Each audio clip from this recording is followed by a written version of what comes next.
Pub brawl facing my wife's lover escalates Jack's story as he confronts his best friend and betrayer in a tense showdown.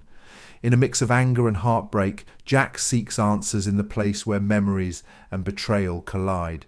This chapter vividly portrays the complexity of emotions in a friendship turned sour. Every conversation and encounter intensifies the suspense, drawing you into the depth of Jack's inner conflict. Will he find the closure he seeks, or will this confrontation lead to more questions? The chapter concludes with a twist that compels you to dive into the next part of this enthralling narrative. Chapter 2, Pub Brawl Facing My Wife's Lover. Let me tell you, nothing prepares you for the moment you decide to confront your wife's lover. It's like standing on the edge of a cliff, knowing you're about to jump, but not knowing if there's water below or just jagged rocks. That's where I found myself that night, standing outside the pub, my heart racing like a trapped bird in my chest.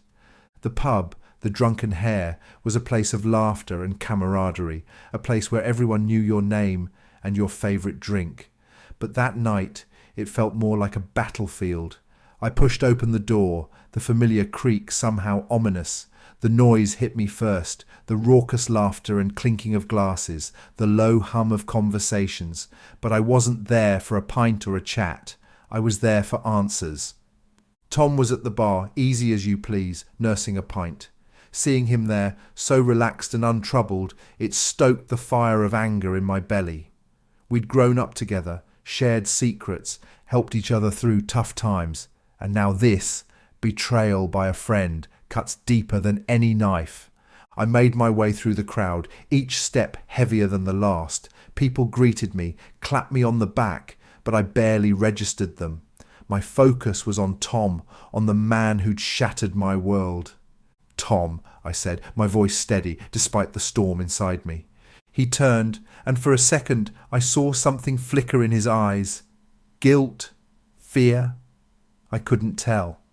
Jack, he replied, a cautious note in his voice. What brings you here? The conversation that followed, it wasn't what I'd expected. There were no raised voices, no flying fists. It was just two old friends talking about the thing that had torn them apart. I asked him why, demanded to know how he could do this to me, to us. He didn't have good answers. Does anyone ever in these situations? He talked about loneliness, about mistakes and bad decisions. He said it meant nothing, that it was just a moment of weakness. But that's the thing about moments of weakness. They can ruin lives. I wanted to hate him, to rage and fight. But as I looked into his eyes, I realised something. Hatred is easy. It's understanding that's hard. Understanding that people are flawed, that they make mistakes.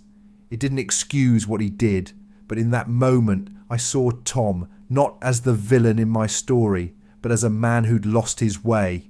The pub around us felt like a different world, a place removed from the pain and betrayal.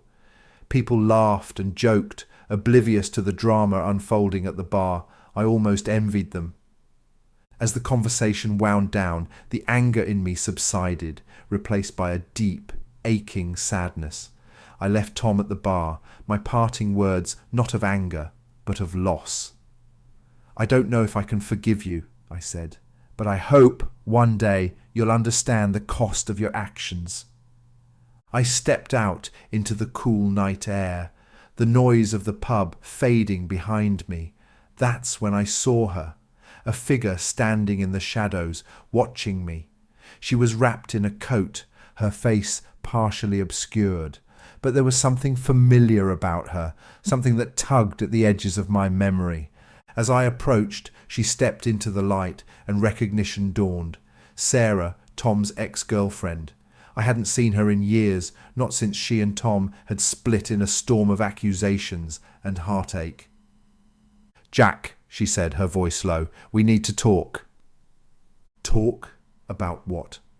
I was tired of secrets and lies, of betrayal and pain, but there was something in her eyes, a kind of fierce determination that made me pause.